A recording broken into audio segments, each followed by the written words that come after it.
that I love to do the most is this next song. It's a song that I wrote years ago with a friend of mine by the name of John Rimmel back in Charlottesville, Virginia.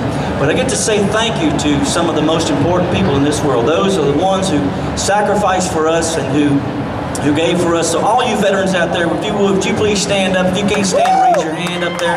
All the veterans, men, women out there, who serve the United States of America, look at this. This always amazes me.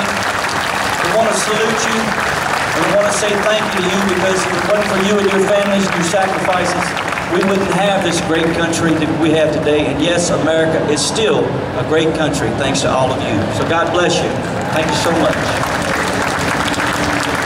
Well, I made a trip up to Washington, D.C. some years back, and I went around to all the memorials there, and if you've ever been there, you know what I mean. It's a very spiritually moving place. A bunch of beautiful memorials to our veterans, dedicated to those who gave all for us. And as I came over the hill, I saw the Vietnam Memorial for the first time, and I saw 60,000 names on one wall.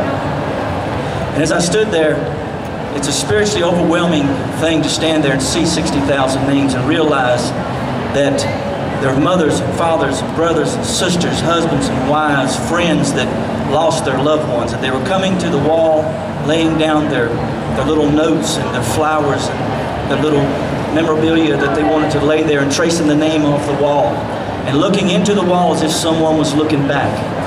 And as I stood there, I could feel that someone was looking back. Those that gave their all for us. They were looking back to see that we did not forget, and that we will never ever forget that they are so much more than a name on a wall.